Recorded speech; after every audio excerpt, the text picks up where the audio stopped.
जय श्री कृष्ण मित्रों, आज आपके लिए बहुत ही अच्छी कथा लेकर आए हैं।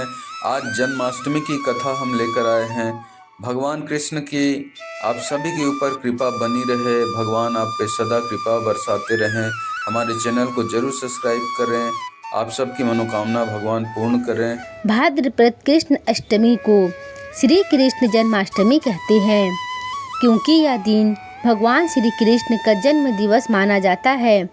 इसी तिथि की घनघोर अंधेरी आधी रात को रोहिणी नक्षत्र में मथुरा के कारागार में वासुदेव की पत्नी देवकी के गर्भ से भगवान श्री कृष्ण ने जन्म लिया था। यह तिथि उसी शुभ घड़ी की याद दिलाती है और सारे देश में बड़ी धूमधाम से मनाई जाती है। जन्माष्टमी के दिन भगवान श्री कृष्ण की जन्म संबंधी कथा भी सुनते सुनाते हैं, जो इस प्रकार है। द्वापर युग में भोजवंशी राजा उग्रसेन मथुरा में राज्य करता था। उसके आततायी पुत्र कंस ने उसे गद्दी से उतार दिया और स्वयं मथुरा का राजा बन बैठा। कंस की एक बहन देवकी थी, जिसका विवाह वासुदेव नामक यदुवंशी सरदार से हुआ था। एक समय कंस अपनी बहन देवकी को उसकी ससुराल पहुंचाने जा रहा था। रास्ते में आकाशवाणी हुई, हे कंस, जिस देवकी को तू बड़े प्रेम से ले जा रहा है, उसी में तेरा काल बसता है। इसी के गर्भ से उत्पन्न 8वां बालक तेरा वध करेगा। यह सुनकर कंस वासुदेव को मारने के लिए दौड़ा।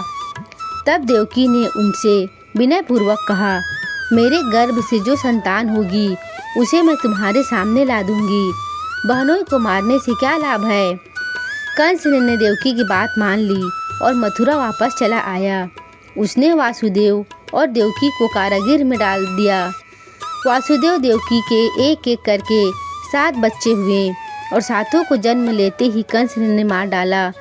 अब 8वां बच्चा होने वाला था।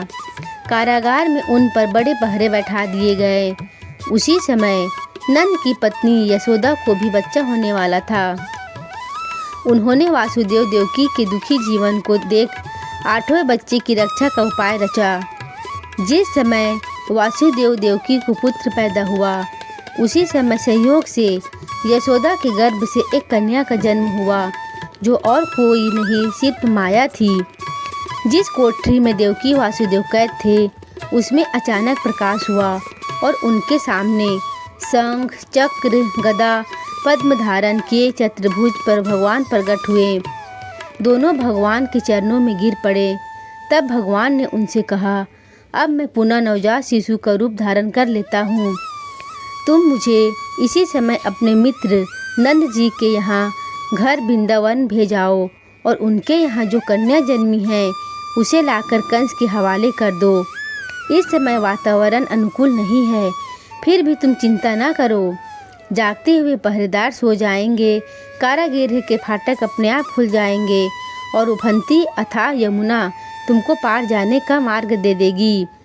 उसी समय वासुदेव नवजात शिशु रूप श्री कृष्ण को सूप में रखकर कारागृह से निकल पड़े और अथाह यमुना को पार कर नंद जी के घर पहुँचे।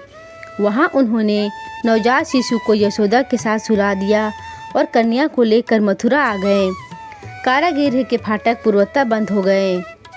अब कंस को सूचना मिली कि वासुदेव देवकी को बच्चा पैदा हुआ है।